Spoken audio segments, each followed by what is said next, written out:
And we're hopefully actually live this time. I guess you guys in the Twitch chat will have to let me know how we're doing here.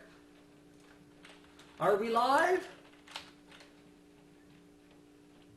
Blind says we're just seeing the Linus Jobs image. Wait, hold on. Some people are seeing it. I'm getting nopes. I'm getting one person said it's up, but sometimes that's just trolling, and that's not actually helpful.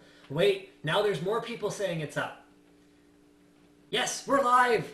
Awesome. Okay, which means that now I have to go and live stream is on after all. Join us. And I'm going to change the name of the video that I created on YouTube so that people would be able to join the live stream. And I changed it then to Twitch TV's having problems, and so the live stream is canceled.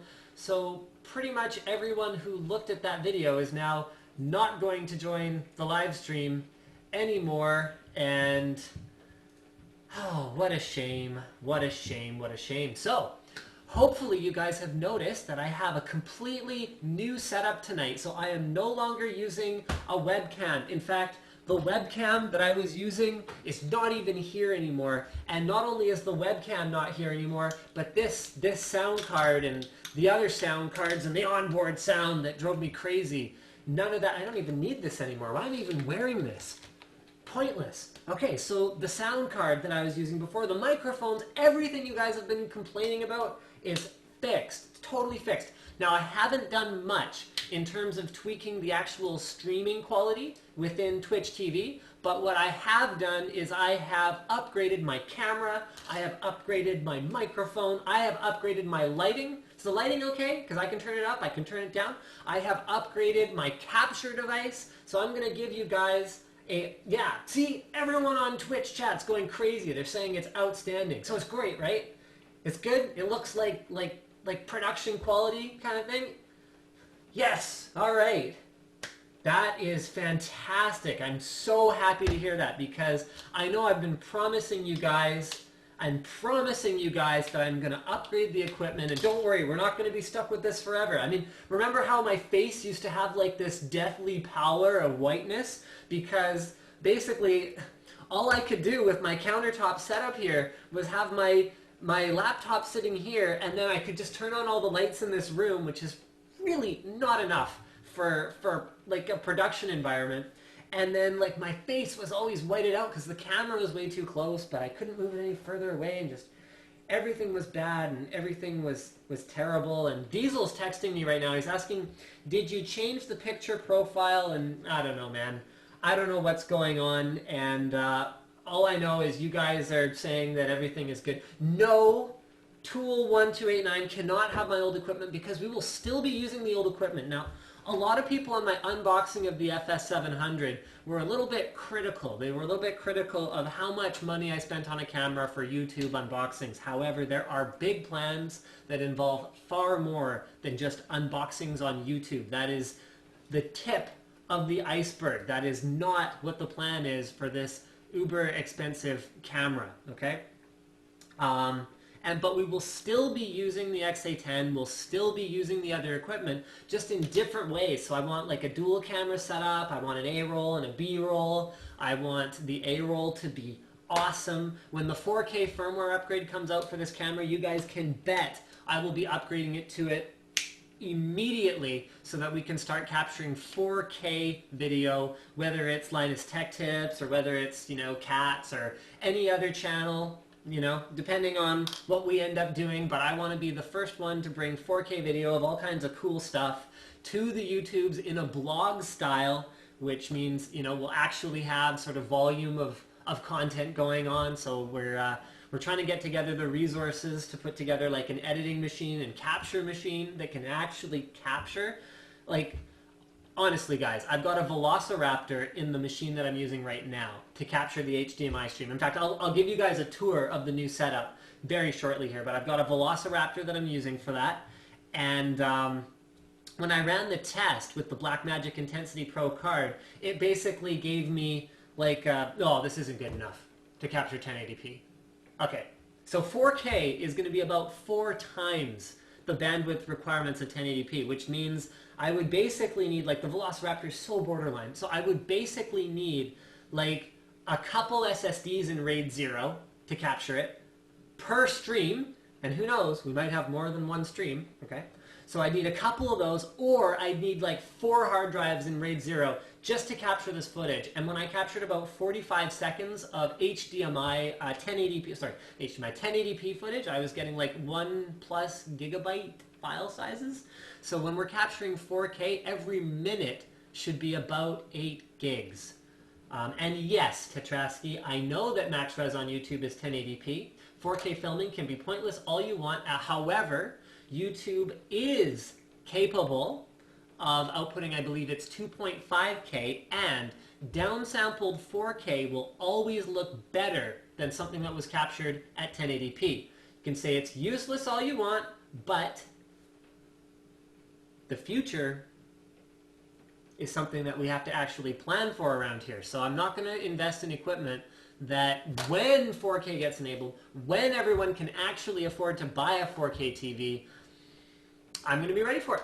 So, exciting stuff. So yeah, I'll give you guys a tour of the new setup. So, first of all, there's this. Check this out. So this is like the case that my new lights came in. Like, this is the case. I got the kit, so it comes with pretty much everything you need, except, I mean, of all things, it doesn't come with bulbs, so I had to actually buy bulbs. So there's that, okay? And then I'm going to just go ahead and, oh, check this out. You guys are going to love this. You guys are going to love this. So we've got a new tripod. Now, I hope I don't mess it up. I think I'm on autofocus right now, so let me see. Yeah, I'm on autofocus right now, so it should be fine. So check out the new tripod. This is like how smoothly I can pan around. And I'm not nearly as good at this stuff as Diesel. But our new Manfrotto tripod is awesome. Maybe I'll give you guys a quick tour of my kitchen here. So that's where I keep my glassware. And then this is where I keep other glassware and cups and stuff. And this is my microwave. And this right here is the meat for my dinner, which I haven't had a chance to eat yet because I love you guys more than I love nourishing my body. And there's a pot with the curry that I'm going to eat tomorrow in it, which is super exciting because it's my favorite thing ever. This is my fridge. I love this new setup so much. So very much. It's just way too awesome. So there's my little glass roof sort of breakfast nook thing that's going on. There's my classic AMD 64 water bottle that I covered in AMD stickers. These are the new lights. So I've got 2 of these. These are KinoFlow something or others, 40 something, I don't know, Diva Light 40 something I think. And they're awesome. And then over there's my water cooler, and then here's my dishes, and there's my breakfast cereal. Apple Cinnamon Cheerios for the win, am I right? See, there's more IT branded water bottles. Got my Asus water bottle. And I think we're pretty much done here, except for the most exciting part, which is my capture PC. So the capture PC, let's go ahead and test out the zoom here. So I just got the kit lens for the FS700, which means that it does have a zoom on it. It was only about a $600 adder. So let's get in pretty close there. So there, on the left-hand side, is the Blackmagic Intensity Pro. So there's my HDMI in. And then on the right-hand side is an AverMedia Live Gamer HD. So the Intensity Pro isn't quite working yet with my XA10. So I'm hoping that if that doesn't work, then I can either use the AverMedia or AverMedia has another one. So look at this. Even when I'm zoomed right in, I can still pan reasonably well. Although it's not that great. So let's have a look at the IO. Let's see how the autofocus does here. Oh, that looks so good. How much better is this than what we've been doing in the past, you guys? And then we can see, I don't know, pieces for the camera that are over here. I mean, now I'm just playing. But here, let's go ahead and go back to the normal shot. So right about there. Hopefully this is right. It might not be right. So I really hope you guys have enjoyed the actual little, oh yeah, see I didn't get it right. I got my head cut off, which is not a good thing. But it goes to show you guys, okay, camera's important. Yes, we did invest a lot on the camera, but lights are equally important. I mean, people freaked out when I did the FS700 unboxing. I'm like, yeah, we spent $8,500 on a camera. But actually, those lights, just for two of them, was over $3,000 as well, which makes a huge difference. But if you get lights that can be easily adjusted, so these have dimmers built in, you can use 4 or 2 lights at a time, whatever you want. They're very portable. They come with transportation. You don't have to adjust the color temperature really. They're very much like a natural studio light, whereas the ones we use for NCIX Tech Tips are not as they're like a very yellow light. They're incandescent, which is, I guess, nice because you don't get any flicker no matter what you're doing. But it's just there's other challenges associated with it. So yeah, that's cool. Everything's cool. Oh, I have to show you guys this. Okay, so sorry, I actually don't have Twitch set up properly because the stream sort of started at the last minute tonight and everything was a bit of a disaster. So bear with me. We're gonna have a black screen for a second here. No, we apparently aren't.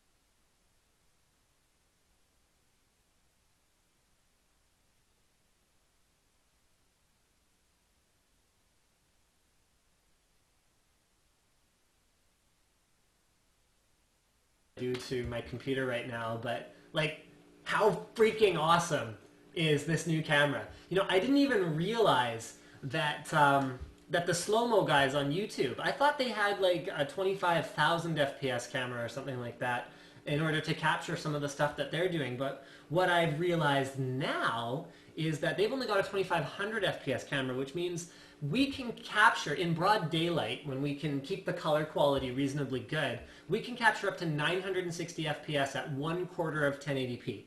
So I'll let you guys process that for a minute. We can do a 2-second burst, and someone can't hear the sound. Oh yeah, there's no sound on that video, guys.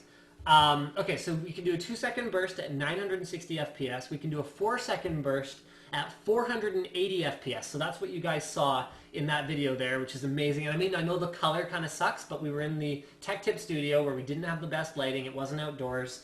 So that means we can do kind of a fifth to a third, sort of what they're able to do in terms of slow motion capture, which is really exciting because I love slow-mo. Slow-mo is so cool. Like, okay, we're just, you know what? We're gonna go back. We're gonna go back and yes, Linus slow-mo tips, indeed.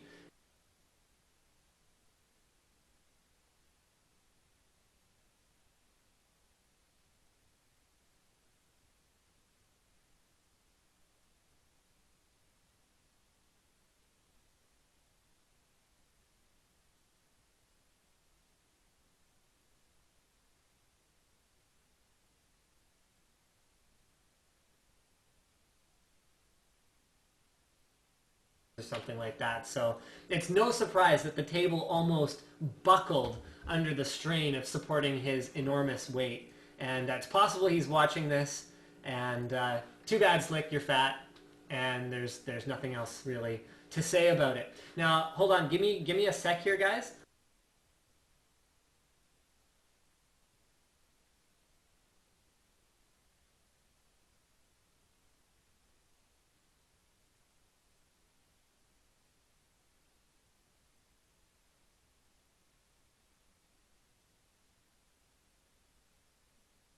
I've forgotten how to do this because I always had it sort of set up, and then I never really thought about it. Remove.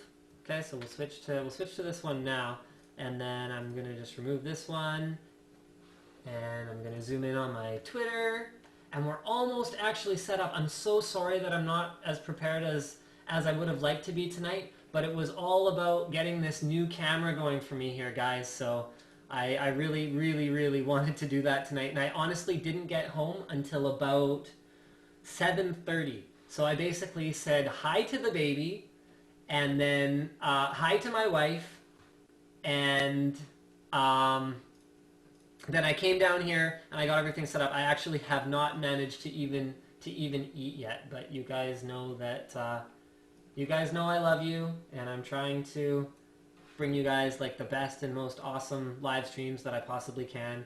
I have one challenge here, which is that now that the way that I'm positioned is a little bit different, I don't know where I'm gonna. You know what? Maybe I'll put Twitter on this side tonight. I'm breaking the mold here. Things are getting crazy now. Okay, can you guys read that? Okay, I'm just gonna check the Twitch chat really quick and see if you guys can actually see that. All right. Thanks for the effort, Linus. Okay, yeah, you guys saw it. Okay, so let's get to some Twitter Q&A. I'm just gonna slide my chair over here, which is super awkward the way that I'm doing it here, and let's get to it. So 69 new interactions. You guys know what that's about. All right, like the quality. Okay, Oliver has a question about video cards. Video cards are something I get a ton of questions about, and I would love to answer your question, Oliver. Should I get a second 6870 or a new 7970?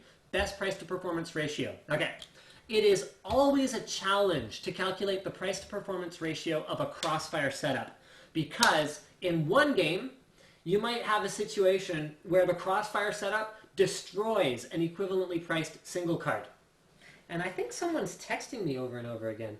Oh, Slick says, let's see if it focuses on that. Come on, camera, you can do it. Yeah, whatever. He says, well, you're small, because apparently he's sort of upset about how I called him fat, but I guess he is watching tonight. Right, so you'll run into situations where in game X, the Crossfire setup destroys the single card, and then in game Y, the Crossfire setup doesn't work at all, and the single card setup is way better. So it basically comes down to the games you play and looking at it in terms of like sort of a general rule. So general rule for me is, unless you're talking two high-end cards, 7900 series, 660 Ti and up for the NVIDIA side, get a single card. Do not run Crossfire with lower end cards, because it's usually not a great value, because when it doesn't work, it's not working, and when it does work, well, you could have gotten 90% of that performance with the single card solution. So yes, get a 7970, sell your old 6870, and be happy. Can't hear you whenever you switch from the camera view to desktop. My audio cuts out. Okay, well, I'll figure that out. Brian, it's funny you should bring that up. I actually didn't troll Elric with the Ivy Bridge thing. He released a video where he received from Linus Tech Tips in the mail this box that was labeled Ivy Bridge, and this was prior to the embargo. And then inside, there was like a little model bridge covered with ivy, and then he was like, haha, Linus trolled me. I actually had no involvement in that. I mean, I don't mind. I don't care. It doesn't matter to me. Like, I thought it was pretty funny, but I actually had zero involvement with it. So it was kind of confusing, because I had people congratulating me on my awesome prank before I actually managed to find out what I had pranked. So yeah, I don't know. It was confusing. Good morning. It's 7 in the morning here. Greetings from Lithuania. Greetings back, Lithuania. I am thrilled that you managed to tune in here. Joel says the slow-mo guys use a 10,000 FPS Phantom Flex. Okay, it's possible I was looking at one of their older videos. I was looking at the Stomach Punch one, where they say it was captured at 2500 FPS. Maybe it's possible that their camera goes higher than that, but they capture it at that frame rate for better quality or whatever else the case may be. Either way, I know it's a very, very expensive camera, but either way, I'm excited about what we can do with the FS700, because I'm pretty impressed with Slick's impact on the table there, and how good that looked. Someone wanted me to call out that Slick is really sexy, so for the sake of Slick and his largeness, apparently one of our viewers also thinks he's sexy, so good job, Slick. Alright, Jose Perez, HD capture card or RAID 0 SSDs using Fraps for recording and editing gameplay and short films. Now, it depends what you mean by short films, because if short films, you probably mean like Gary's Mod short films. Okay, So let's assume you're talking gameplay capture. This is a cool product. The one that I have behind me here. I'm just going to run and grab the package. This is a very cool product for a couple of reasons. So number one is that because of the fact that it's doing H.264 encoding on the fly, you have much smaller file sizes. Okay, so smaller file sizes are beneficial because with a smaller file size, you don't need like a dual SSD RAID 0 in order to actually capture 1080p footage. Okay. The other cool thing about the on-the-fly encoding is that you can play at 1080p and then you can actually stream, like what you actually capture or stream can be at 720p because it's doing that conversion in real time. So that's really cool. However, as with any capture card, my experience with this one has been fraught with difficulties, and it hasn't been the easiest experience in the world to figure out how to get it going properly. So the answer is, yeah, I don't know. Fraps is a great solution in that it's flexible. You can easily move it around from machine to machine. It doesn't require any kind of dedicated hardware. The software is very mature. It's very awesome. But the challenge is again, you need that beefy PC. Also, it's very CPU intensive. Right.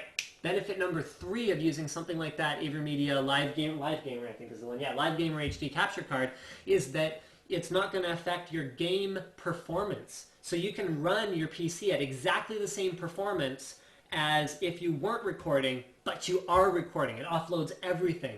So that's really cool as well. So if you're techie enough, if you think you can handle it, get the Live Gamer HD, be done with it, because you're going to be able to run at a higher FPS. You're going to not have to worry about a really high-end storage system, and yeah, I think that's going to be a better solution for you. However, it's a $200 investment. Oh yeah, Fraps is free. But then again, buying 2 SSDs for Fraps is another $200 investment by the time you have any decent capacity SSDs. Logan asks, Linus, I was designing a computer and I wondered what is the difference between a 3770K, a 3770, and a 3770S? If I recall correctly, and guys, please correct me. Please correct me if I'm wrong. The 3770S should be a low power variant.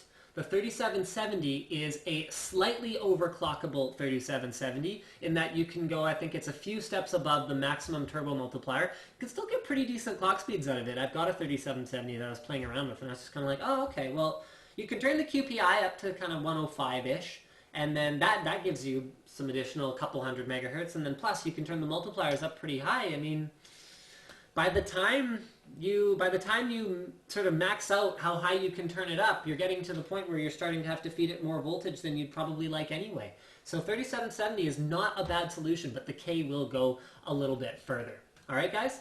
Something I wanted to clarify. I made a mistake on the live stream last week.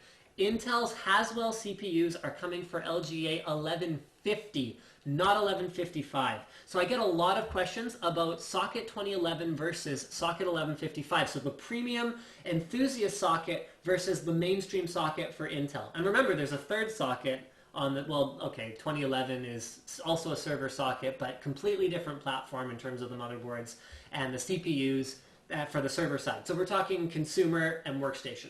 So 2011, advantages.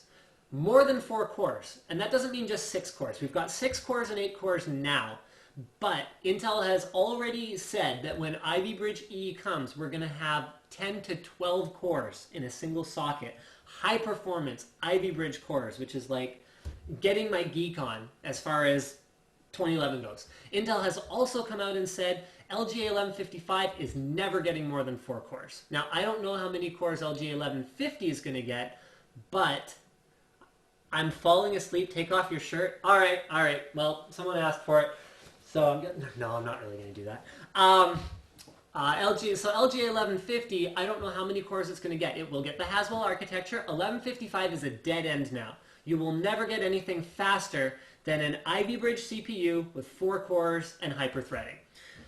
So which one should you get? Okay, so 2011, you got more memory capacity, you got more memory bandwidth, you have more PCIe lanes, although I think I've covered in depth enough times that more PCIe lanes actually doesn't make much difference to gaming performance, especially with a 2-way card configuration. And then on LGA 1155, you've got this dead-end platform, but the performance is actually in gaming better than 2011. because 2011 is still running the Sandy Bridge architecture, and we're now on Ivy Bridge on LGA 1155. So if you're not planning to upgrade your CPU, and let's face it, guys, okay, we're gonna do a quick poll here. So you can respond in Twitch, you can respond in Twitter. I'm gonna go ahead, I'm gonna give you guys sort of like 30 seconds to reply to this poll. Have you ever, after a year with a computer, whether it's a laptop, whether it's a desktop, bought a new CPU based on a new architecture, and then dropped it in as a replacement to your existing one? And in fact, I don't want you guys to say how, if you ever. I want you to say how many times you've done it. If you've never done it, just type 0 or a 0. And if you've ever done it, then type how many times you've actually done it. Because I think I did it once.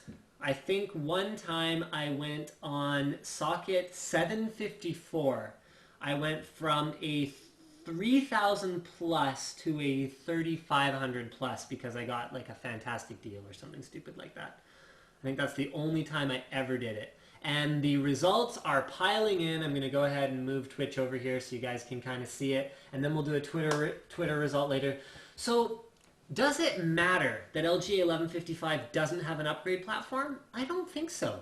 Because you can always sell your 1155 kit, so your motherboard, your CPU, it'll still perform pretty good. Like, we're seeing pretty small generational performance improvements. Yeah, so lots of zeros, ones, twos, lots of zeros.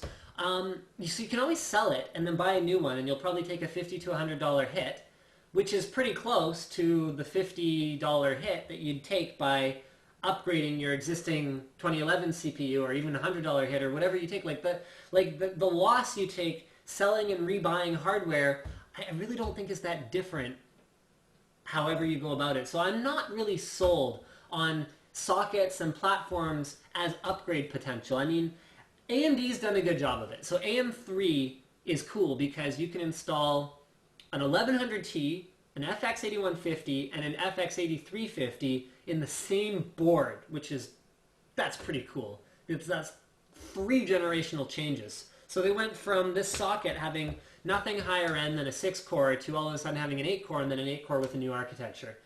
So, yeah, I mean, that's cool, but I think most people just haven't really sort of done that. So let's have a look at what the Twitter responses were. I've done it. 1 inch 2. Okay, I have no idea what that means. Never. Always upgrade to a new architecture, whole new platform. Because here's another thing to consider: is when the new CPU comes out, often the aging platform that is compatible with it isn't really a perfect choice. Because, okay, let's look at Ivy Bridge, for example. Okay, so Z68 motherboards have support for Ivy Bridge CPUs, mostly. I found one that doesn't, and I'm like super mad about it because I have one of these boards, and I'm like, what do you mean you didn't upgrade it for Ivy Bridge? Anyway, sorry, an aside. But they're compatible, but you don't get the benefit of, if I recall correctly, Virtue MVP, which I'm not entirely sold on anyway, but whatever. Okay, so you don't get the benefit. You don't get the benefit of PCI Express 3.0, which again, I'm not sure if I really care that much about anyway. But the point is, if you want to get the most out of that new CPU you bought, you're probably better off just buying a new motherboard to go with it anyway, because you're going to want, by that time, you're going to want your dual Thunderbolt outputs, and you're going to want your all USB 3 implementation instead of having USB 2 mixed in there. There's going to be some kind of other cool, crazy thing that is going to be good. Like, the new motherboards are going to have better onboard sound, better, like, who knows, maybe 10 gigabit LAN by the time, we're 2 years down the road and it's time to upgrade from an Ivy Bridge platform. So that's where we're at with all of this. Right, so let's just go through and do some sort of shout-outs for people here. Am I excited about the upcoming FX 8350? I'm always excited about new CPUs and video cards. CPUs, video cards, and SSDs. Those are my favorite things to get excited about. 0, yes, once, says Matthew. 0, 0, 0, only once, 1. How are you doing tonight? My question, should I get rid of my dedicated PhysX card? Yes, sell your 570. Your 660 Ti can handle the PhysX on its own, Anders. I went to elementary school with a guy named Anders. Anders, what's his last name? I don't remember. Doesn't really matter. You said that you could film hertz and refresh rates of monitors with the new cam. I think that would be an awesome idea. Thank you, Alexander. We are not planning to film... Oh, yeah, okay. So I want to talk a little bit about one of the plans I have for this new camera that is capable of filming at 960 FPS. What I want to do is I want to take two displays, a CRT and an LCD, and then I want to clone the display out from a gaming PC, and then we put a microphone right next to the mouse. So we got our mouse here, we put a microphone right next to it, and then what we do is we hit the mouse with a hard object so that we can use the sound recording as an indicator of when we sent the signal to the LCDs, and it won't be exact, come on guys, but we can then use the CRT to see the instant response, because CRTs don't have input lag. Then we can see the LCD to see how many more frames, because we can throw it in a video editor and actually measure frame by frame how many more frames it takes for the LCD to react. Then we can go multiply how many frames it is by however many, whatever. We'll do the math. I can't do it in my head right now, but I can do it on paper. So we'll go, okay, so if it was 5 frames and it's 960 frames per second, then we can go, okay, so it's 5/960ths of a second of input lag compared to a CRT, which is really, really cool, really exciting. So we'll be able to tell you guys definitively if an LCD is awesome for gaming and has input lag, or if it doesn't have input lag. And whoever thinks I'm streaming with a webcam, you weren't on time tonight. Mind you, I wasn't on time tonight. But yes, it is an $8,500 camera. It is not a webcam tonight with an all-new audio setup and everything. So Madness says, stupid idea, Linus. Well, too bad. We're going to try it, and we're going to see if it works, and if it does, then the joke's on you. And now he says joke. Okay, so let's read some more Twitter here, guys. Greetings from Egypt. It's 6:30 a.m. You know what? This is a cookie jar. And this is me taking out a cookie, or well, actually, it's one of those sweet and sour sauce containers from Microsoft, but whatever. You get an internet cookie for tuning in at... because you are amazing. 6:30 in the morning. You're amazing. Okay? I'm doing some upgrades early next year. Should I get a second 7970 or upsell my current one and upgrade to an 8970 if it's out by then? I can't speculate on upcoming products. So I don't know how an 8970 is going to perform. I don't know how much it's going to cost. So I can't advise you on that. If you're not happy with your 7970 now, maybe try another one. If you are happy with it, then hold off. I mean, that's all I can really say when people ask me, is it time to upgrade? And I just say, look, are you happy with your system? Are you not happy with your system? Oh, heavy, heavy, heavy. Okay, heavy. We have a lecture to give you. Heavy HDX says, I have a Core 2 quad and 4 gigs of DDR2. What do you think about buying a DDR3 socket 775 board and putting 8 gigs of RAM in it? Heavy. LGA 775 processors were not even remotely optimized for DDR3. In fact, since LGA 775, we haven't seen a significant performance increase on the Intel side of things from increasing RAM speed or increasing RAM bandwidth. Even LGA 1366 and 2011 have almost no benefit in many applications, in real-world applications, from going from dual-channel memory. You can install dual-channel memory to triple to quadruple. When we went from DDR2 to DDR3, we also added an integrated memory. I mean, even the LG 775 processors, they saw almost zero performance impact going from DDR2 to DDR3. Remember, DDR3, even more dramatically than what DDR2 did, added a phenomenal amount of latency to the memory interface. Yes, it's more bandwidth, but the latency is higher, so it's almost a trade-off. Do not do it unless it's like super cheap, unless someone like gave you a DDR3 board.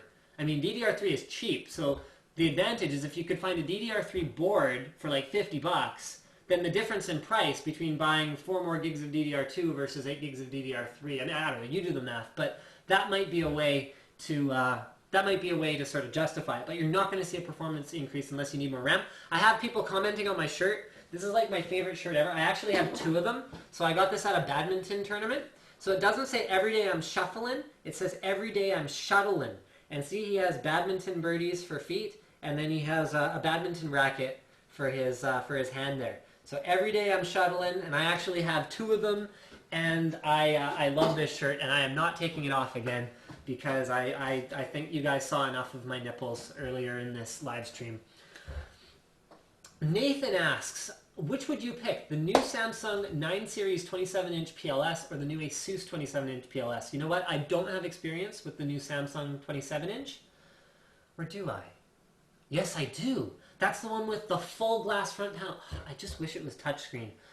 You know what? For the difference in price, I'm going to go with the Asus. That's the PB27 something Q or something like that. It's amazing. I love that monitor. And because it doesn't have a glossy screen, it has a matte screen, PLS panel, very little input lag, motion blur. I couldn't feel it, which is sort of the only subjective way I have of measuring it now. I love that Asus monitor. It's outstanding. So go with the Asus one. It's great. Please, Linus, DXTORY, DXTORY is way better than Fraps. The difference when recording is like 1 FPS. Okay, I haven't validated this, I don't know, but Victor says it. So there you go. Hi again, would you recommend the Corsair SP2500s for music and gaming? Yes, I am using Corsair SP2500s. I actually had an Onkyo receiver, and then I had a couple of very premium KEF speakers that I was using for my audio setup on my gaming machine before. And I was so impressed with the Corsairs that I actually didn't really notice that much of a difference when I moved my Onkyo setup downstairs to where my TV is, and I took the KEFs and I used the Corsairs on my main machine. So it's awesome. I'm super impressed with the 2500s. They actually, like, I wish more people bought them, because as you guys know, I'm not like a complete audio nerd. I'm not into like changing the the op amps on my sound cards, and I don't get into like the $500 headphones, and I have like 6 pairs of them depending on what kind of music I'm listening to. I'm not that sophisticated, but I do believe in reasonable quality audio, and onboard sucks, and 99% of PC speakers sucks. You know, if anyone here who ever heard Monsoon MM2000s, like, raise your hand. I bought the last set of MM2000s. These were gorgeous flat panel speakers. They were about this thin. It was a 4.1 setup, and I returned them to the store for Logitech Z680s. And it was like the saddest thing ever. So get this. I returned them to the store. They were super reluctant about it because they were the last ones they had. Yeah, BPTES says, I have MM2000s. You have them from 1999. They're amazing. Yes, they are. Okay, so I returned them to the store and I bought Z680s. I regretted it so much. They were so boomy. The bass was so ugly. The flat panels sound so good. And I tried to return the Z680s. I bought them because they were digital and they were 5.1, and I bought into the hype, you guys. I bought into the hype. Everyone was a noob at some point. I was a noob back then. And when I went back to the store that I bought the Monsoons at, London Drugs actually, I went back there, they were like, oh, we don't, I tried to buy them again. I wanted to buy them back because what bothered me about them is they had a bit of a hiss from them, and they were 4.1 anyway. They had thrown them away because Monsoon had gone out of business. I had no way to obtain these speakers ever again, and they had thrown them in a dumpster after I returned them because of, like, they just didn't have anything to do with them. And I was like, really? So then I was stuck with the Z680s until then. I ended up blowing just a ton of money on my Klipsch Pro Media Ultra 5.1s. Those were awesome speakers. They were the best PC speakers, and I say that without really, this is not open for debate. Not open for debate. The Klipsch Pro Media Ultra 5.1s were the best speakers. Mine did not have the subwoofer issue. So mine ran 24/7 for 3+ years, and I got a lot of use out of them. And I actually, just so that I would know for sure, I actually bought some Creative Gigaworks S700s. And I auditioned them side by side because I wanted to know I had the best possible experience. And you know what? The Gigaworks satellites were actually outstanding, and maybe a little better than the Klipsch's, but the Klipsch sub was just, for $600, it was untouchable. This kit was untouchable.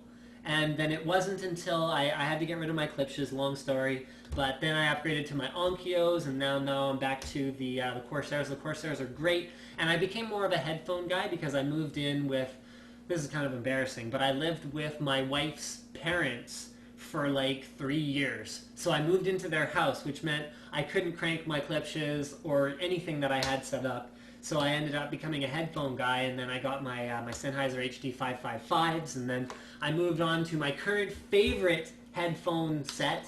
And again, like I said, I don't really get into the $500 stuff, but these are the SteelSeries 7Hs. These are hands down, like, I would say 5 to 10 times better in terms of audio quality than any gaming headset. I'm going to let that sink in for a moment.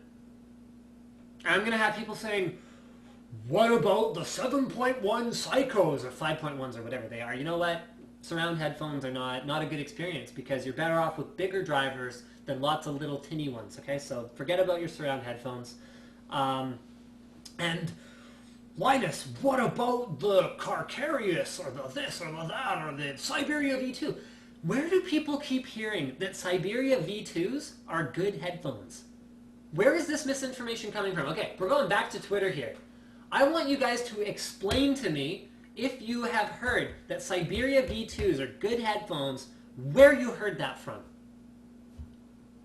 Great headset, comfortable, mic's great, retractable mic is a great feature, they look fantastic, but the sound quality is terrible.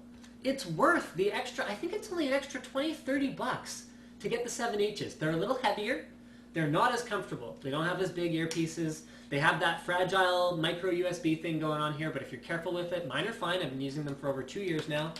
But the sound quality is night and day. It is so much better.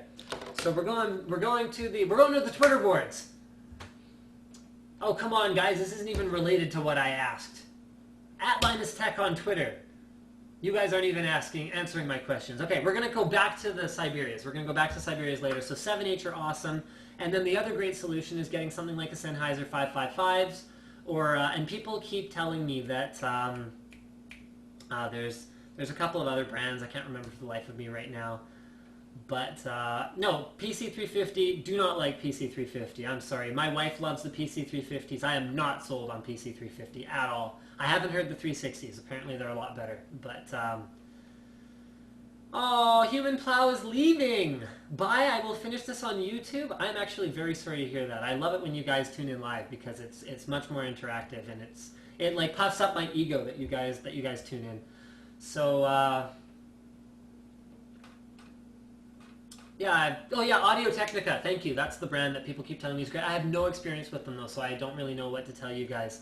But yeah, right, the other solution is getting a pair of headphones and then getting like a desktop microphone or like a clip-on microphone that you can put on your shirt or whatever else. So that's all good.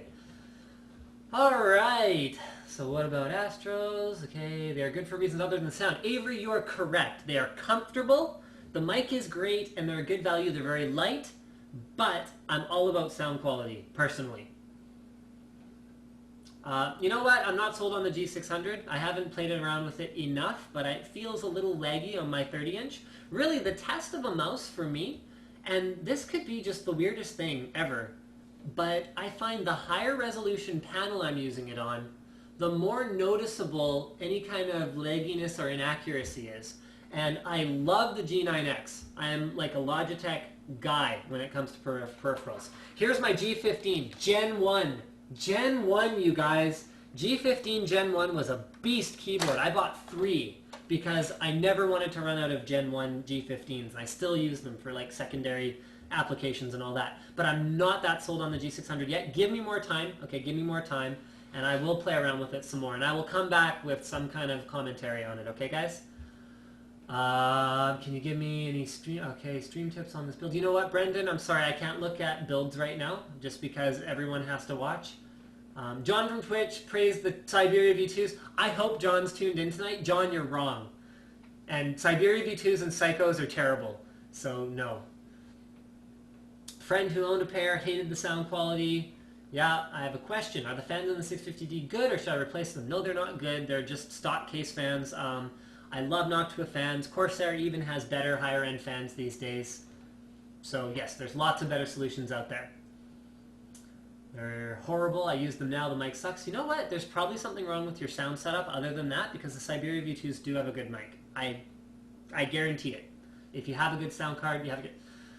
Oh, ask Dr. Stupid. There's some sort of something fitting for you guys. Ask Dr. Stupid says something about Beats being the best headphones, but he's just trolling whoever said that. X-Raid says, can you make a motorcycle video? I made a motorcycle video once. I did an unboxing of my motorcycle. So that was a long time ago. That was back when I got it. Wow, we've got quite a turnout tonight. In spite of the errors earlier on in the stream, we've got 1,700 people watching. So let's take a minute here, guys, and just thank you so much for tuning into the stream. This is outstanding. You guys are actually just the best. And you know what else I noticed is ever since I uploaded that, thank you for 200,000 subscribers, my subscriber rate has actually gone like this. So you guys are, I don't know what you guys are doing, but you're spreading the word and you're bringing people into the channel. So yeah, it's awesome. Everything is awesome. So you guys are amazing. And I know I'm behind on my tweets and I'm sorry, but actually there's been a lot of stuff going on lately and things are crazy. Jose says, does NCIX sell that capture card? Yes, NCIX does sell that capture card. It's the Live Gamer HD.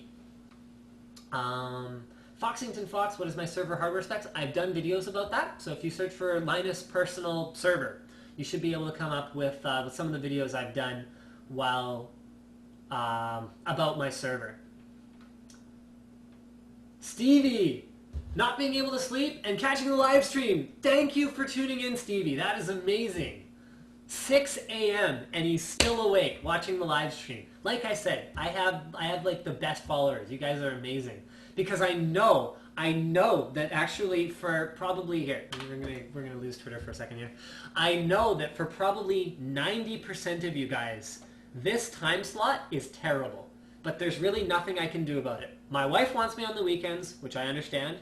And then I work 9 to 5, well, more like, sort of 9:30, 10 to like 7 or 8, which means I don't get home until this.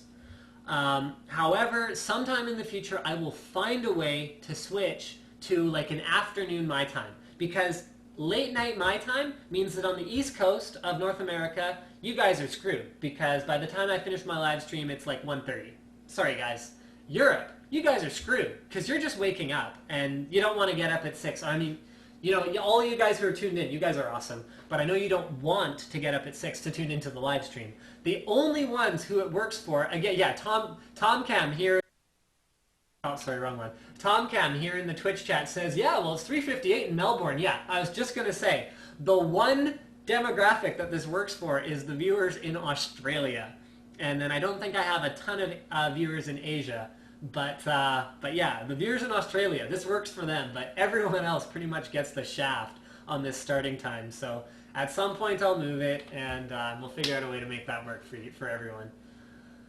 All right, Facundo Castells says, I don't know if I did that right, 14 milliseconds for an IPS monitor is good enough for gaming, or will I have very hard ghosting? You know what? That spec is probably meaningless. Best thing is find other people who have that exact monitor, ask them what they think, find out if it's going good for them, because the spec is measured a lot of different ways, totally meaningless. So that's the only way to know for sure. Adam Lee says, I have two 550 Ti's. Only difference is VRAM, 1 and 2 gig. There's no option for SLI. Like I said on, I think, one of my previous videos, you need matching cards for SLI, that means the same GPU, and although in theory, I've seen evidence from, I've seen NVIDIA posts at some point, this was years ago though, that you can SLI mismatched memory cards. The last time I tried it was with an 8800 GTS 320 and an 8800 GTS 640. These were identical cards, save for the amount of RAM, and I wasn't able to enable SLI. So my personal experience is that it doesn't work. Jonathan, you better not be doing that. That is not cool, man. Not cool, man.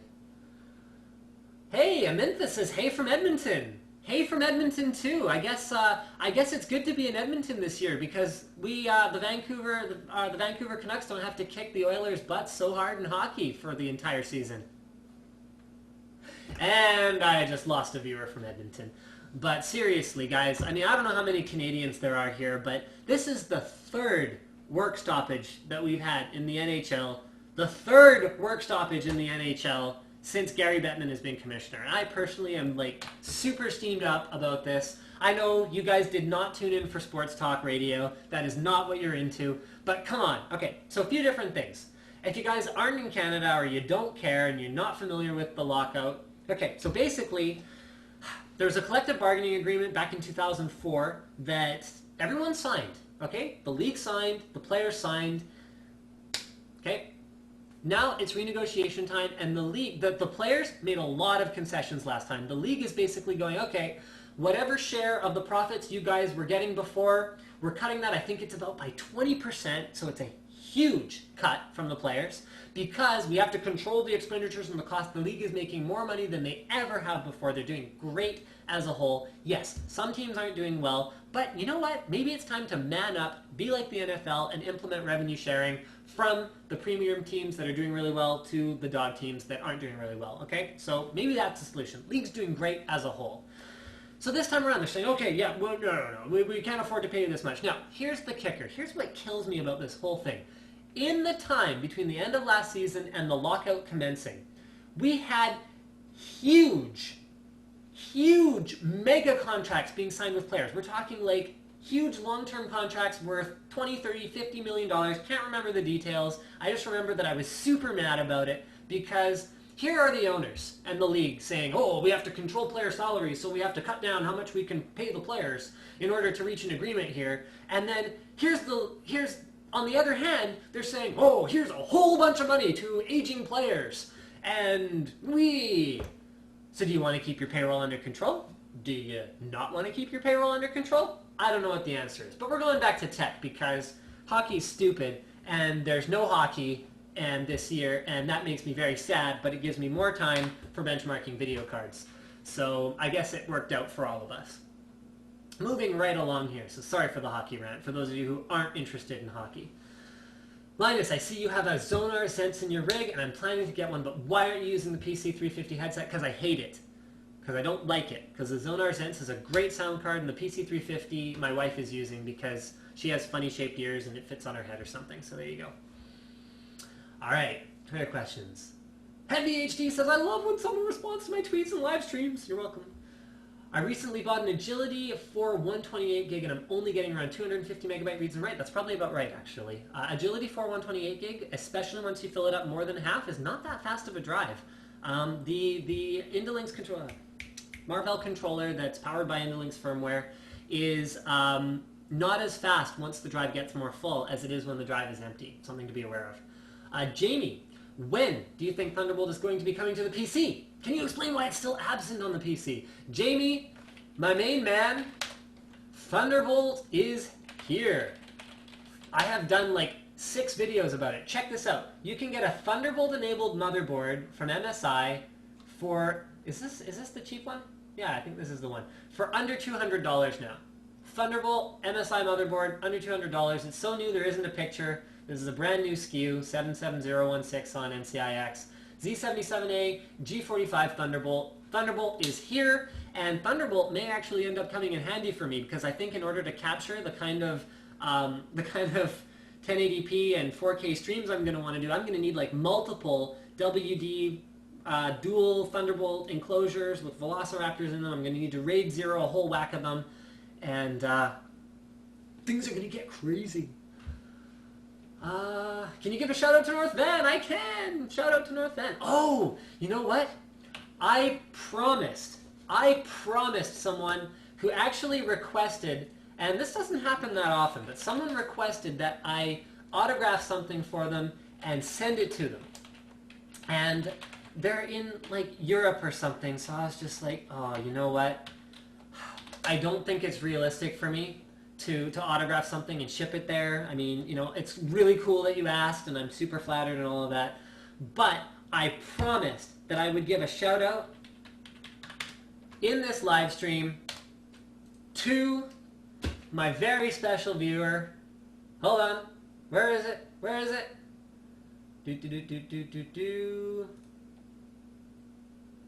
Here we go. Michael Warchal? Oh boy. He's from Poland, and I promised I would give a big shout out to Michael. thank you for watching Tech Tips, Michael, and all of that good stuff. And that goes along with my shout out to North Van. Linus, I have two 6950s, soon to be 3. Oh, please don't add a third one. Do you think I should upgrade to dual 7970s? Yes, 2 cards is always better than 3, in much the same way that 1 card is usually better than 2. No pin, do you get Poison Ivy, Linus? Well, when I walk around in Poison Ivy, yes, I do. I have another question. Is that wireless headset good? Okay, Corsair 2000 wireless headset. If you want a wireless headset, actually it's about as good as I could recommend. It's a great value for the price. The USB sound card is probably better than your crappy onboard sound, but not nearly as good as a dedicated sound card. But for the convenience of wireless, not a bad value at all. What's a better case, the 600T or the 650D? I love the look of the 650D. The 600T is probably a little bit cooler in terms of temperatures and probably a little bit easier to build in. But personally, I'd go 650D because I'm all about aesthetics. SR2 versus SRX, which one to get? Don't get either of them. Get a 2011 board, like a proper single socket 2011 board, or get an LGA 1155 board. The CPUs for those sockets cannot be overclocked, which means you will get more performance unless you're doing like heavy workstation usage out of a desktop board. What power supply would you recommend for this configuration right here? I would recommend probably in the neighborhood of good quality 850 to 1000 watt power supply, something like a High Current Pro 1000 Platinum or an XFX 1000 Platinum. Basically, you want efficiency, you want about 850 to 1000 watts for a configuration like that. Building a new PC. Single 680 or two 660 Ti's and SLI. Two 660 Ti's and SLI. 660 Ti is so close to 670 and 680 in performance and so much less in price that it's actually an outstanding value. Just now you said about platform and socket. What will you recommend for people who are building a performance PC year-end, middle of next year? No idea for middle of next year. I can't remember when Haswell's coming out, but year-end now, build an LGA 1155 system. Peyton says, give me my boyfriend back. That's a very strange thing to say. Who is your boyfriend? I'm really curious now. Alex says, what are your thoughts on how Fraps compares to XSplit? They're totally different. XSplit is for streaming. XSplit is what I'm using to broadcast this live video based on an HDMI input to my broadcasting PC to my viewers all around the world. Fraps is for recording something to a hard drive and then doing something with it later. Totally, totally different. Separate your audio stream from HDMI so we can still hear you when your video stream is hidden. Yes, I can look into doing that next week. Alternately, what I can do is I can kind of cheat and I can just throw the video in the background of the desktop capture one so you can't see it, but the audio will still be there, so we'll figure out something. Something will work. Don't worry, guys. Oh, her boyfriend is watching my live stream. I understand now. What does overclocking RAM do? Who's your favorite pony? I had a pony growing up. His name was Bobby. He's probably dead now, but he will always be my favorite. Bobby was a white pony and was awesome. Oh, Stu Wachowski. Linus, I'm still running on my old socket 478 Pentium 4. Thoughts on the AMD 3870K as an upgrade? Okay, Stu, first things first, don't get FM1. Get an FM2 board and CPU because you will have an upgrade path. FM1 is a dead platform. And second of all, an APU will be an excellent upgrade path for you if you're planning on using the onboard graphics. If you're not planning on using the onboard graphics, an older Phenom 2 or a lower-end FX chip is going to be an awesome option as well, or even something like a Core i3. Seth asks, do you think resolutions past 2560 by 1600 will be available soon? I sure hope so, Seth.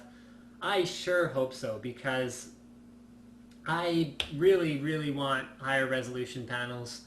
And I mean, the technology is there. If they can do this kind of pixel density, then why can't they just do a bigger one? I'll pay for it. I mean, an iPad screen isn't even expensive.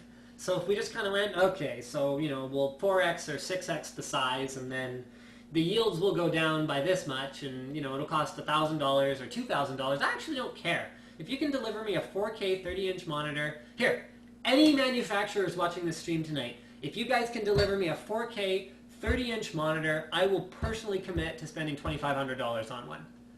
Because I want one. So there, bam. Should I upgrade my 2 Velociraptors to 2 SSDs? Which SSD? Lots of good choices right now. Samsung 830 is a great choice. The new 840 Pro is coming. That's an awesome choice. Vertex 4 is a great choice. Crucial M4 is a great choice. These are all great choices. And you don't even need 2 SSDs to replace your 2 Velociraptors, because one Velociraptor will destroy your, or rather one SSD will destroy your 2 Velociraptors. You are going to wonder how you ever tolerated Velociraptors. And you might not notice right away, but you'll notice when you go back and try to use Velociraptors. I have problems with Molex plugs to control my fans. Jared, the problem is that you're using Molex plugs to control your fans. You're going to want to get like inline 3-pin resistors or a fan controller in order to control your fans. Gary says, do you recommend the GTX 660 Ti from MSI or the Galaxy 3 gig? I know that the MSI is triple overvolting. First of all, if you watched last week's live stream, you'll know that the triple overvolting has gotten pretty complicated now. And then the other thing is whether you need 3 gigs or not really depends on the resolution you're running. 3 gigs is not going to be useful unless you're running like 2560 by 1440 or you're running multiple 1080p panels. Kyle, have you seen the Murderbox Murder Mod? Do you have any plans of making your TJ07 like them? No, I'm more of a simple guy. I'm just kind of drumming holes in my TJ07 and then I'm just going to powder coat it and call it a day. I'm too cheap for that. However, I don't know if you've seen the new MK3 that Charles has brought into this world, but it is amazing. Murderbox MK3, I think that's what it's called. Here it is. So this case costs something ludicrous. Like I think it's like well over $1,000. It's like $1,500 or something like that. But it's just amazing. Modular drive structure assembly, printed circuit board for distributing power and data to all of your drives. It's got like a really unique top grill. I've seen one of these in person. I actually saw the prototype one at CES last year. It's got the serpentine thing going down the back. It's just, oh, it's awesome. And who's asking if I'm using Internet Explorer? This is Firefox. Get over yourself. Yeah, it's awesome. So basically it's a TJ07, but modded at the factory level by Charles, the murder guy. So there you go. So yeah, I love it, but there's no way I'm gonna spend the money, I guess, to go for that. But hey, yeah. Joel says it's okay to eat while you live stream. You know what? You guys, look, think of it this way.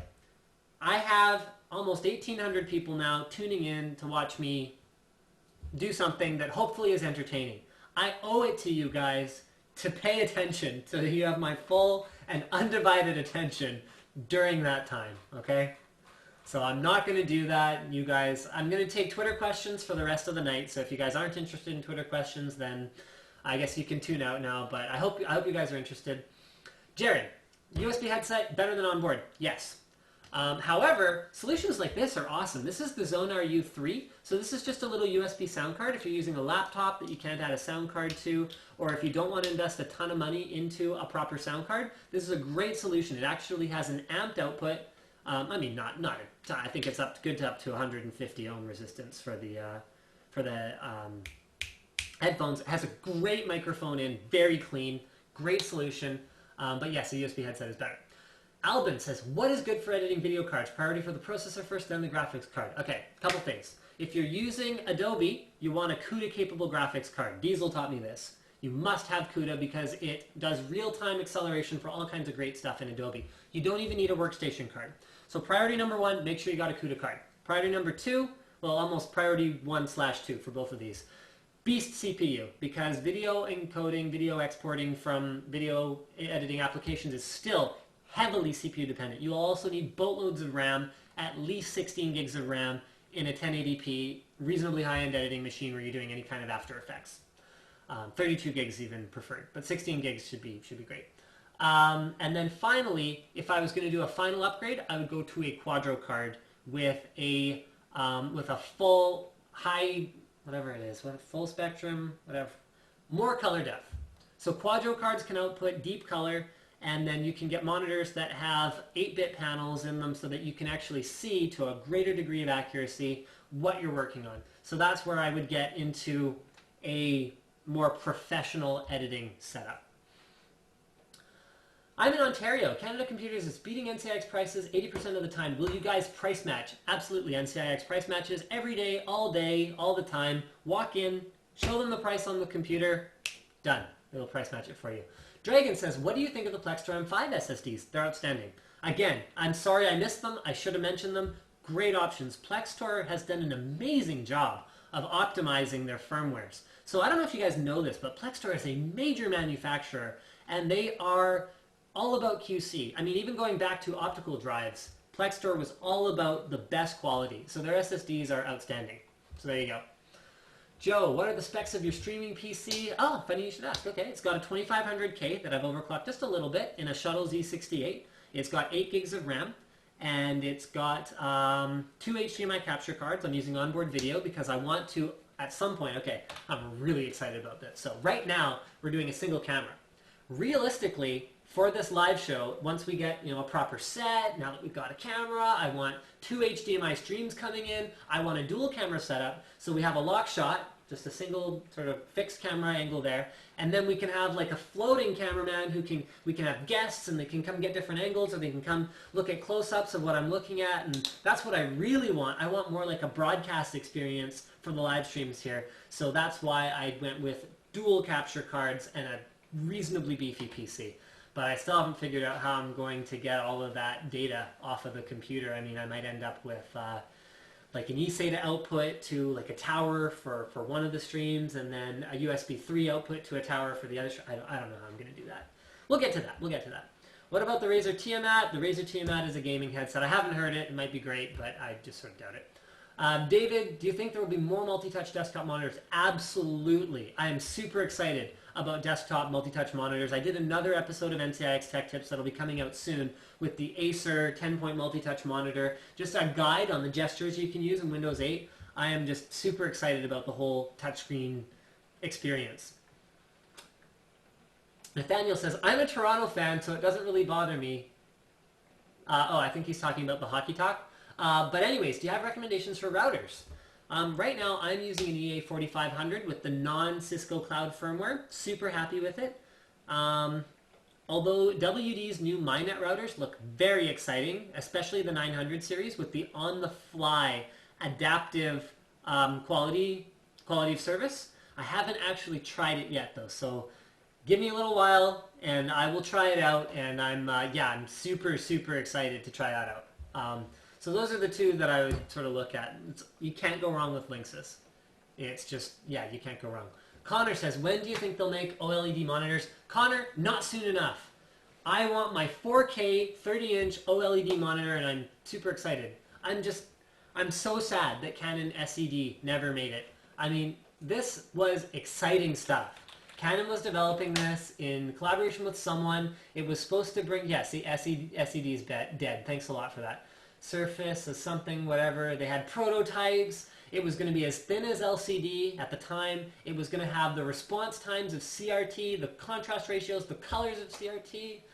And it was like, yeah, a matrix of tiny cathode ray tubes. It was too expensive. It never happened. And I'm just, I read about that and I was so excited. I wanted SED so bad. And OLED is what I'll settle for. I have two 560 Ti's and two SLIs. Should I upgrade to a single 680? You know what? You will have a better gaming experience on the single 680. However, I'd probably go for a slightly better value. Go with the 670. You'll still get a great experience. Gary, I have no experience with the 360s, unfortunately. I've heard they're way better. All right, Matthew, let's check out your TJ07. I don't usually indulge this. Wow, that looks really nice. This is a great build. When I have a forum, we're going to have like a poster build section so you guys can all just check out the like fantastic and awesome builds that you all do. So let's look at this a little bit bigger here. Really? That's Facebook's idea of, oh, there we go. Okay, well, I'm seeing it in full screen, but you guys are probably getting it cut off. That is outstanding. Great cable sleeving. Two GTX 680s. LJ 1155 platform, which is, okay, yeah, allow full screen. Okay, let's close that. LJ 1155 platform, which is smart. Not what I ended up going with for my sort of enthusiast class machine, but it's smart. You had all the performance, and that looks outstanding. Great build.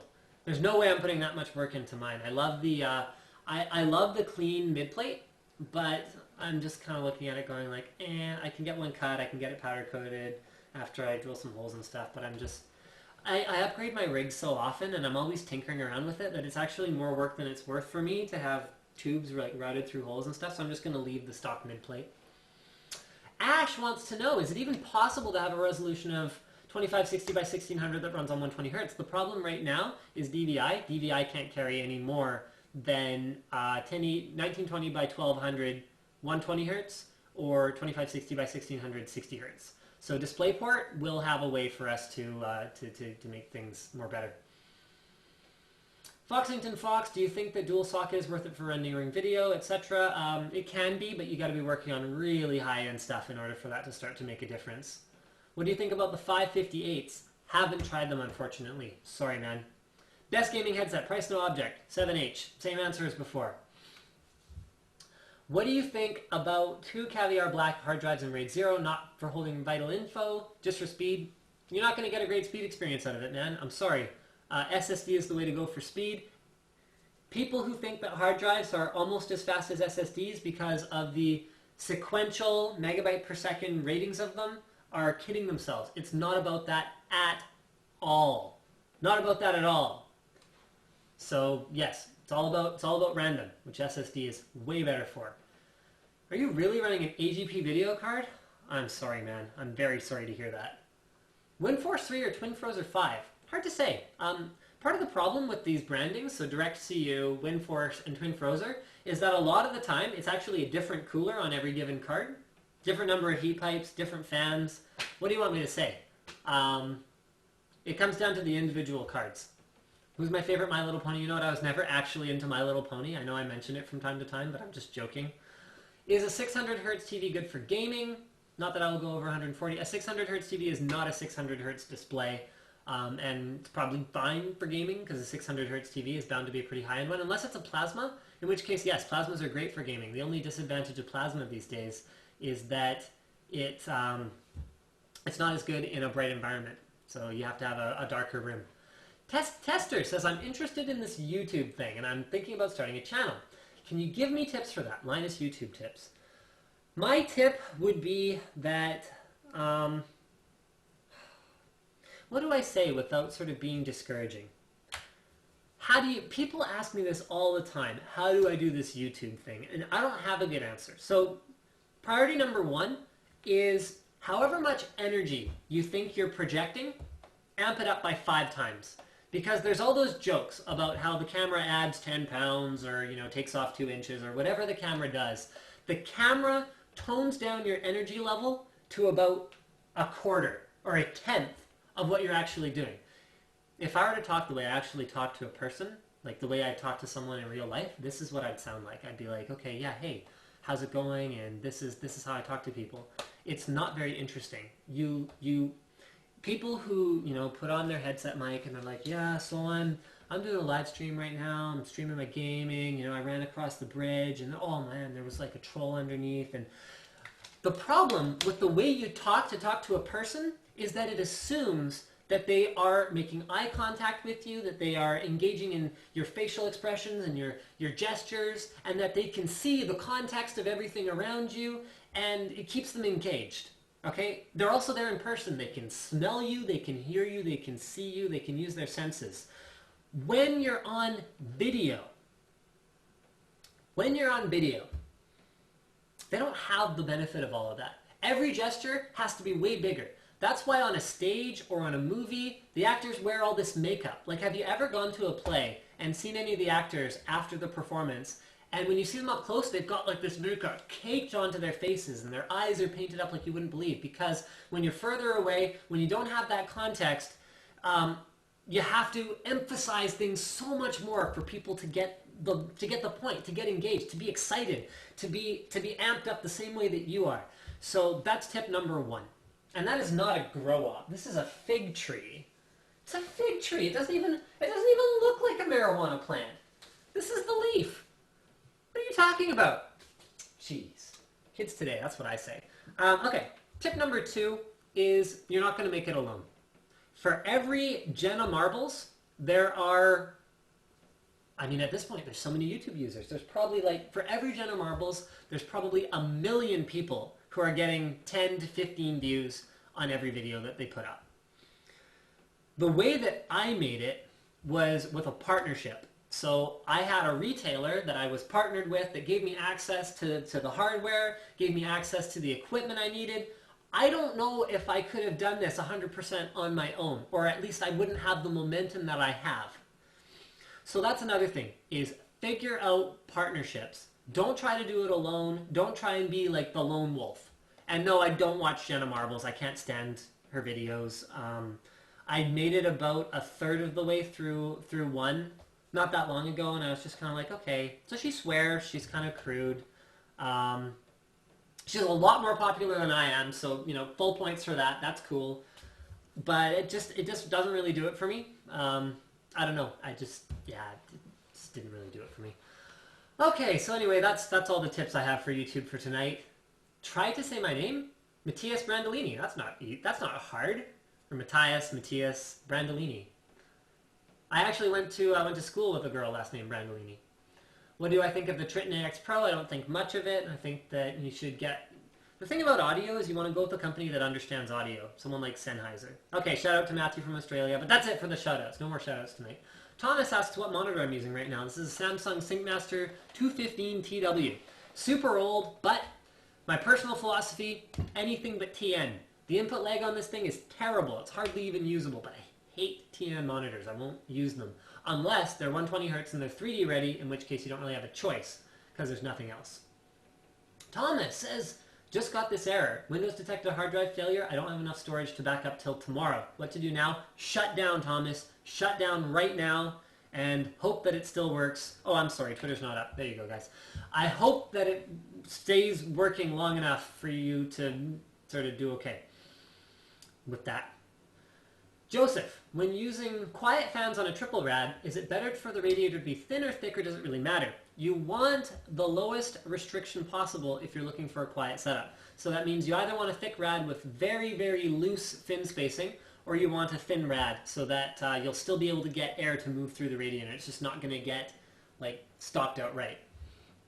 Okay, please read, which is your favorite 680 brand? What do I think about EVGA GTX 680s? A 680 is kind of a 680 for me until they put on a custom cooler or throw some additional warranty support at it or design a custom PCB. I'm pretty big into MSI's Lightning cards. Love their Lightning cards, although it's hard to go wrong with EVGA, especially on their very high-end cards where they still have lifetime warranties. So there you go. Current, would you ever branch out into gaming or any genre of gaming for your channels? It'd be cool to see your hardware choices for games. My hardware choices are almost always catered to gamers. That's one of the reasons I'm here on Twitch as opposed to being somewhere else random, because everything I talk about hardware-wise is all about the gaming experience. I mean, yeah, I can give tips on things like video editing or whatever else, but yeah, I'm probably not going to do any gameplay videos, but it's possible that Slick will do some at some point. My understanding is he's pretty good at Dota. Boston Stapler. Linus, you should unbox upside down after you have read the info, so you don't have to flip the unboxed product to make it up right. I've had a lot of people suggest that to me. Yes, I know I could do that. The reason I do it the way I do it is because when I'm storing the packages, the handles are usually on the top of the box. So if I always have the top of the box open, then I'll always have the handles in the right place. For boxes where it doesn't have handles and it doesn't matter, it's just helpful for me visually to know when I'm picking up a box which end is the end that's open, so I always open up the top as opposed to anywhere else. Linus, something being delayed. Something's being delayed? Sorry guys, I don't know what's being delayed. I know that you guys don't see the stream until sort of a little while later when I sort of see that you saw it, but there's not a whole lot I can do about it. Linus, what are your thoughts on Microsoft Surface? I'm super excited about it. Very, very excited.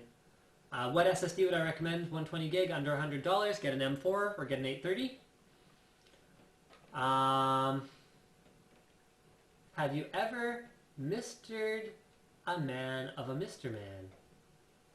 Wait a minute. Are you talking about... hold on. I might actually know what you're talking about. I'm not sure if I know what you're talking about, Kinjiro, but I have a random stuff folder in my photos here. Sorry, large icons, and I think I know the thing you're talking about. Okay, no, not that one. And then might be this one. Might be this one. Hold on. I'm sorry guys, bear with me here. This won't take long. Oh, that's not it. Oh, I might not be able to find it, but I think you can create like a Mr. Man of yourself on like the Mr. Man website, and I think that's what he's referring to, but I cannot find it, alas. So, yes, I have then. Golly, hello there. Installing a CPU water cooler for my friend. Any advice for a first-timer with water cooling? With the pre-done kits, it's really simple. With the non-pre-done kits, watch my guide. I did a 4-part video that covers selecting components, installing it, maintaining it, all good stuff.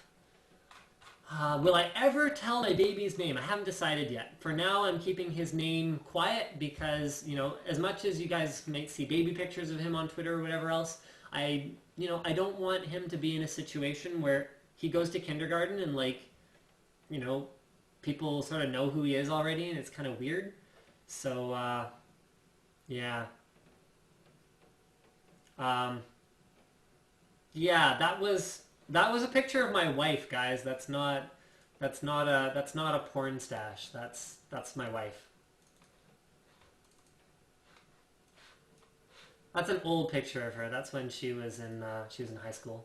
Super photoshopped, but yes, no lies. And hey, inappropriate. Whoever was saying that, be appropriate, you guys.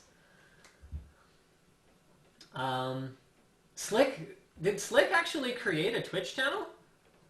I don't know if this is actually him. It looks like he's following me, but it could be anybody. Following Johnny Chu. I don't know if that's actually Slick. You should tweet him. Tweet him at SlickPC to find out if that's actually him. But if it is, then cool. Vincent, greetings from Delta. I grew up in Delta, actually, in Ladner. And I think we're almost done. So I'm going to find one more fantastic question to answer for you guys. Can we see how... Okay, this one I'll do. Okay, can we see how fast you can do the ABCs in ASL? I'm really slow.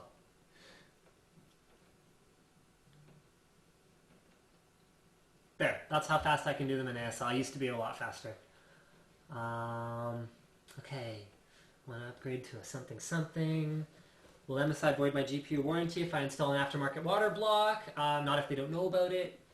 Linus, do you think motherboard ATX... EVGA did one board with the ATX pin at a right angle. I don't think it matters, personally. I don't think it's a factor. Get the lightning, Brandon. I can play Battlefield 3 at 1080p on high with a 550 Ti. Yes, 650 Ti would probably bump you up to Ultra. Real life differences between DVI variations? No difference. Actually, I did a display. I did a display thing. YouTube.com. Hold on. NCIX, DVI, VGA, something like that. I think there's... Yeah, display interfaces roundup with 163,000 views. I talk about all the differences and all the different display technologies. Brendan, can you suggest a microphone for game commentary? I hear a lot about some snowball thing, but I've never actually used it. Jordan, you are forgiven for insulting how short I am. I'm in the market for a good laptop and I'm thinking of getting a MacBook Pro, but they're extremely expensive. Yes, they are expensive, but they are good laptops.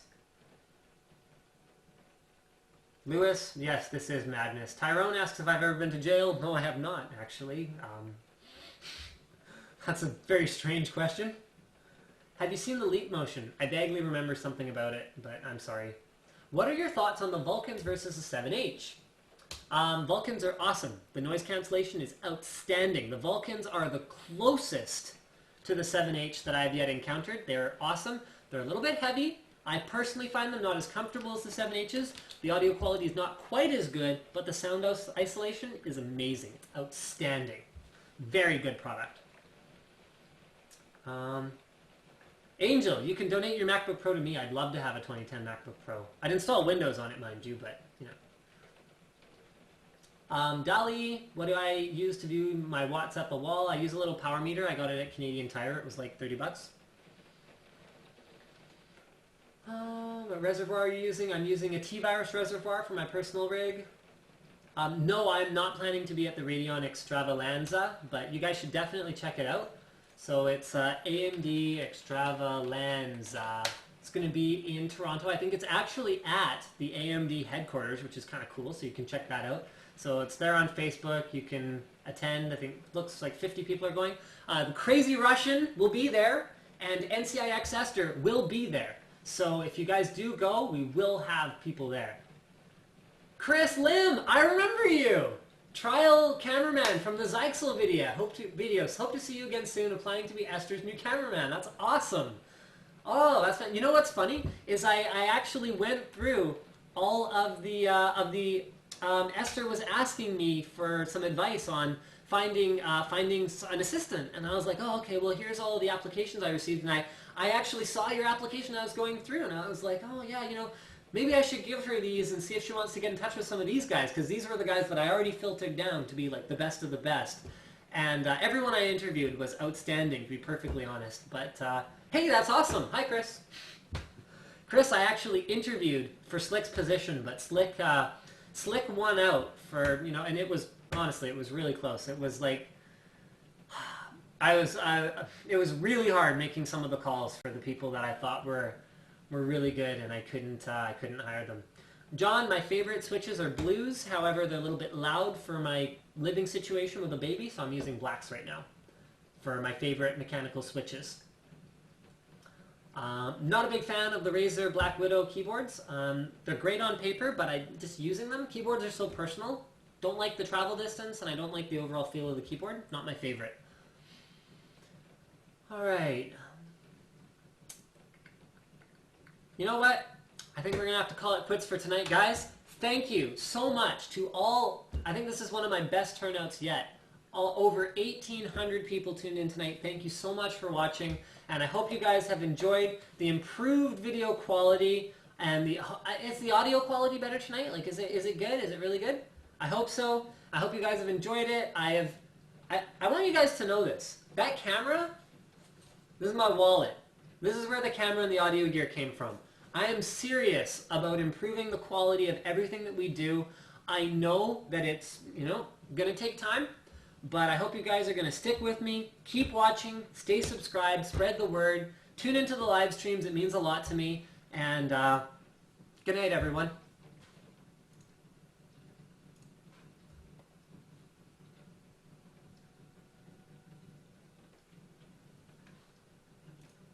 Oh, I didn't manage to turn it off yet. Fail.